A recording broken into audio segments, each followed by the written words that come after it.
দাও টিভি, এই থাক টিভি দেখাবে টিভি। এটা হচ্ছে আচ্ছা বলো তোমাদের কি সমস্যা?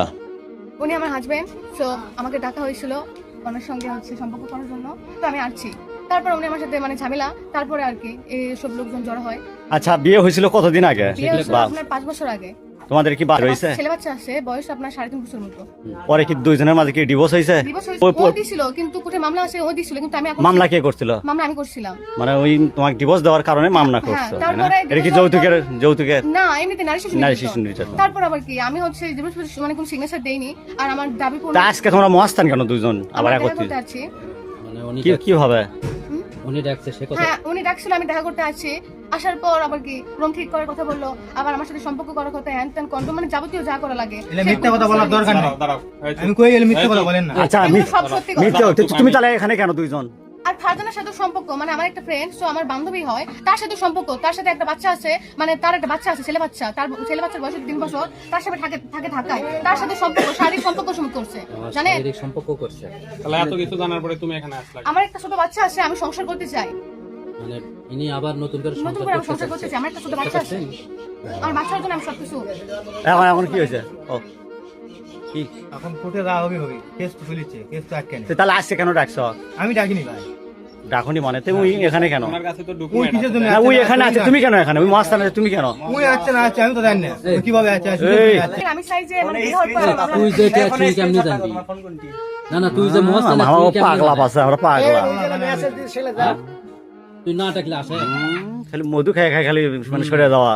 মধু খাচ্ছার মানে উড়ে উড়ে বেড়াচ্ছে। আমরা এটি দেখাতে এই পারবো দেখেন, না। একটু আগে আমার একটা ভয়েস একটু দিচ্ছে, আগে বুঝছেন? voice দিছে। যে আমি হচ্ছে গাড়ি যাচ্ছি, বয়সটা একটু আমার একটা সাউন্ড একটু আসতে বুঝছেন?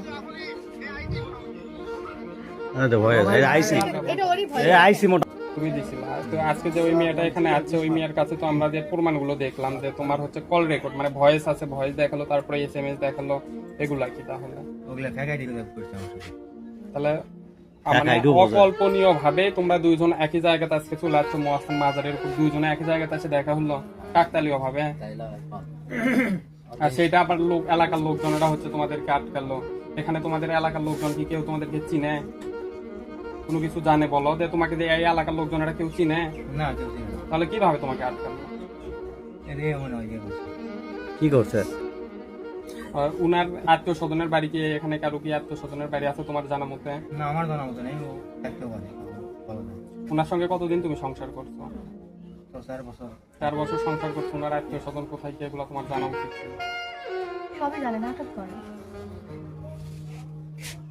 যেটা সত্য কথা, এটা মানে স্বীকার করে নিলে তোমাদের দুইজনের জন্য ভালো। আমি তোমরা স্বামী স্ত্রী ছিলা, এখন যদি স্বামী স্ত্রী, তো এখনো তোমাদের হচ্ছে যে উনি বলছে যে divorce ভয়েস কল কার? ভয়েস কল তো তোমারই দেখলাম। উনি বলছে সেই হিসাবে উনি এখনো তোমার বৈধ স্ত্রী আছে। ফ্যাকাই দিতে নিয়ে আসছে এখানে। ভাই এদিকে একটু কথা। দুনিয়ায় কি এত বোকা মানুষ আছে? হ্যাঁ, এদিকে ভাই, যেহেতু উনি এখনো তোমার তালাক পেপারে সাইন করে নাই বলতেছে, সেই ক্ষেত্রে উনি এখনো তোমার বৈধ স্ত্রী আছে। তুমি তোমার স্ত্রীকে নিয়ে যেখানে খুশি সেখানে যাইতে পারো। এতে লাগবে যে ওইটা আমার স্ত্রী, এই জন্য আমি এখানে নিয়ে আসছি এইটা। কিন্তু তুমি যদি এটা না বলো